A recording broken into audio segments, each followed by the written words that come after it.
I'm Evelyn Alexander with Magellan College Counseling, based in Los Angeles. We have 6 counselors here and 1 in Chicago, and we help high school students and their families go through their college search and application process.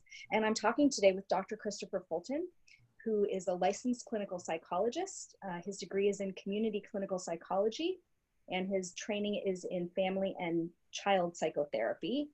He has a practice in Calabasas. He has taught at Santa Monica College, and he actively works with a variety of childhood disorders, including adjustment disorder, ADHD, anxiety, depression, oppositional defiance, and other emotional behavioral disorders. Dr. Fulton also helps parents establish appropriate boundaries, communication, and methods of discipline in order to increase positive relationships with their children. So thanks so much for joining me today, Chris. My pleasure. And I asked Chris to come talk to us today a little bit about anxiety and depression among teens, because we've definitely seen an increase in those conditions. So can you talk to us for a minute or two about anxiety and depression and what issues you're seeing as the cause of them in teenagers right now? Yeah, we are seeing an increase in both depression and anxiety. And it ranges. We have some of the things as simple as, and you might think it's kind of funny, is actually social media and gaming addiction. Wow. I was reading an article not too long ago talking about how the social isolation of teens has really gone up. That the number of times that teens go and spend time with their friends on the weekend has dropped dramatically because they're spending a lot of time looking at what all their friends are doing or not doing. And gaming. And so we see an increase, we think, of depression because of the social isolation. Wow. A couple of other things, family conflict is always in the top 5, parents trying to, control the teens and the teens trying to become their own, gal or guy. And that independence doesn't always go through so gracefully. Peer pressures and peer conflict is a big one, that adds to it.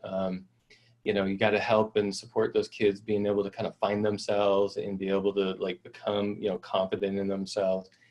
And then, as you can see in media today, there's a lot going on with colleges and, this pressure to get into, this perfect college. In fact, I have a 17-year-old at home who's a senior and, just got news he was waitlisted and he was like, oh no, it was one of my favorite ones and I might not get my dorm because, they don't tell us till after the dorms are decided. And it's just, and it's funny because I've been working with teens for 25 years, right? And my daughter got into college and went to, she got in through scholarship. And so she already knew as a junior. So it was I go, oh, that was easy. And I never appreciated this whole college process until my son, is on this, we had this long discussion. Which school would it be? Which one's the right one? Where's friends are going to go to? So it's just really overwhelming for them and so many decisions to make. Yeah, it's overwhelming for parents too. Of course you want the best for your child. Yeah.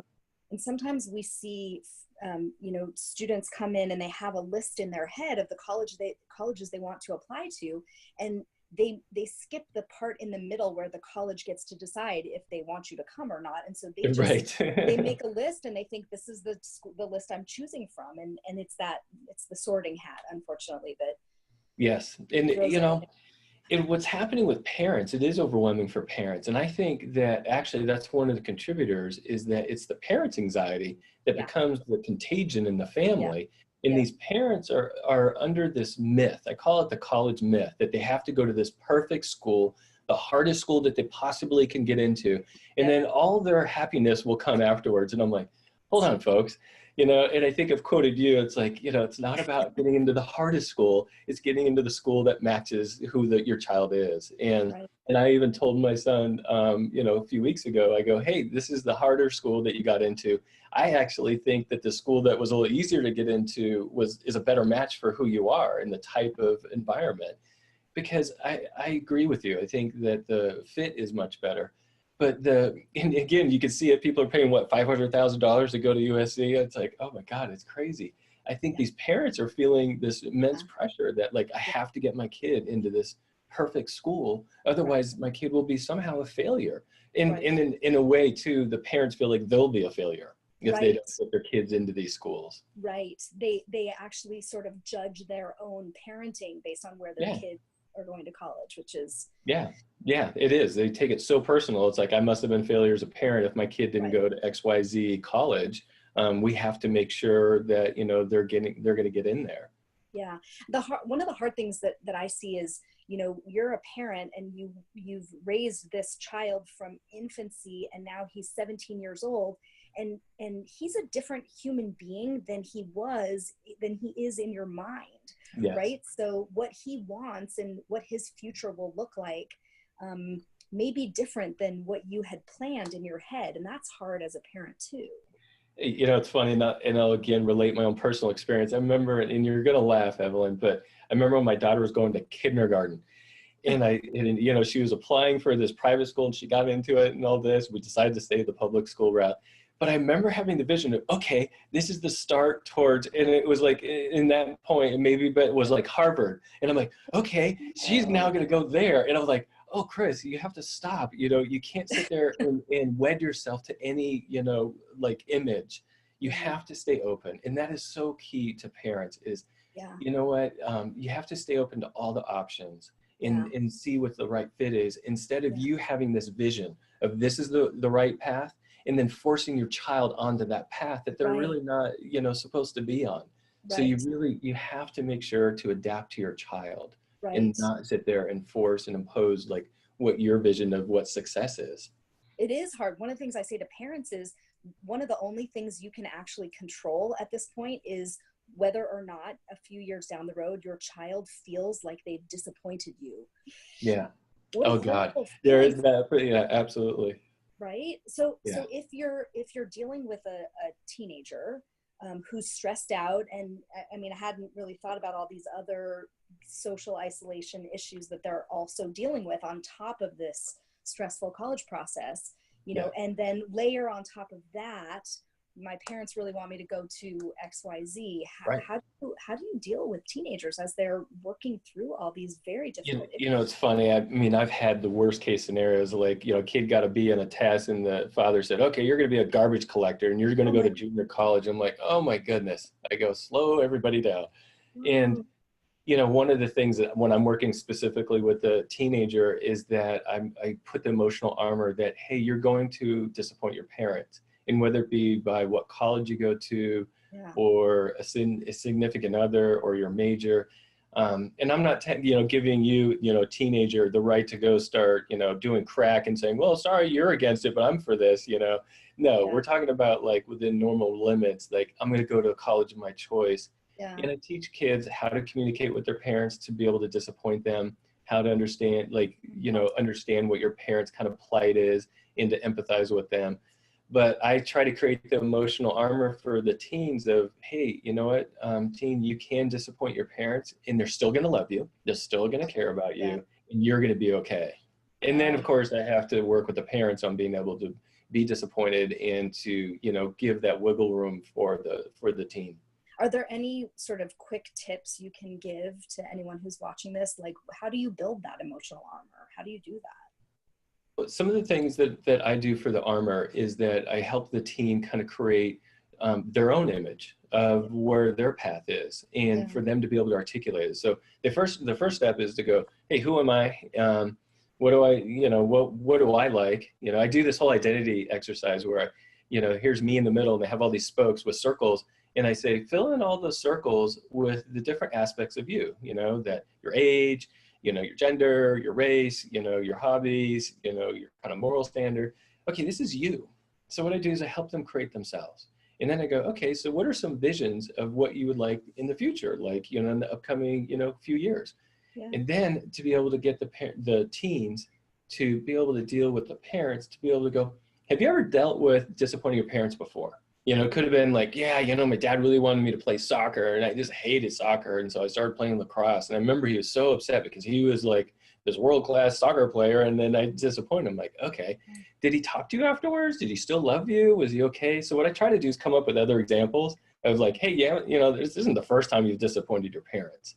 Right. So I try to get them to be able to, you know, come up with examples, find a good sense of self.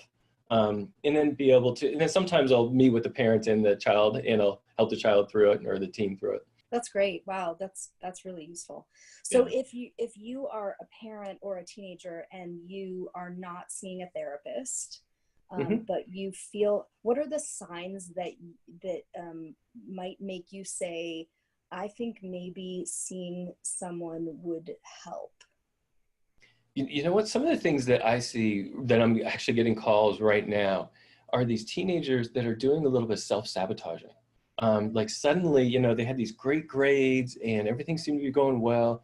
And then there's this kind of downward spiral. And Mm, sometimes it's kind of like, oh my gosh, I don't know if I'm ready for the big bad world. So what I'm going to do is I'm going to kind of mess up and I won't yeah, be able to go out into the big bad world. So, those are more extreme cases, but the self-sabotage is something.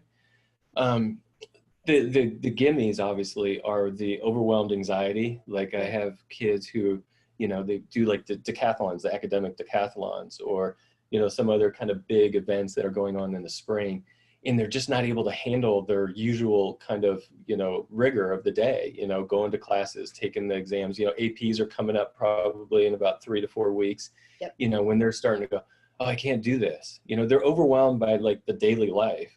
That yeah, means what's happening is that their cup of anxiety yeah, is, they have their regular things, but underneath they have this kind of like, oh, I'm moving away, I'm going to be on my own. And so it just yeah, causes that cup to overfill. And yep, so the anxiety comes out in the immediate things, but yep, really what's behind it is this kind of bigger issue of like, hey, I got to get ready for the big bad world. In right, fact, we're going to do some groups for college entering students, yeah, high school students that are graduating. And we're going to do a few kind of like life skills training of like, yeah, hey, how do you prepare for college? That you do this when you're meeting with the students, like getting involved, making sure to, attend classes, yep, balance alcohol intake, all yep, those things, make sure to stay socially connected. So yep, one of the things that we're trying to put together is just kind of like a college preparation, seminar, if you will, for some yep. of the students. Yeah, ours are learn how to do your own laundry and learn how to Yeah, make. exactly. Yeah, Yeah, exactly. you're Yeah, gonna run out of underwear if you don't learn how to do it. yeah, absolutely, Okay, well, absolutely. Of this has been really, really helpful. I thank you a lot. course. If someone wants to reach out to you, we're gonna put your website and your phone Great. number at the end of this video.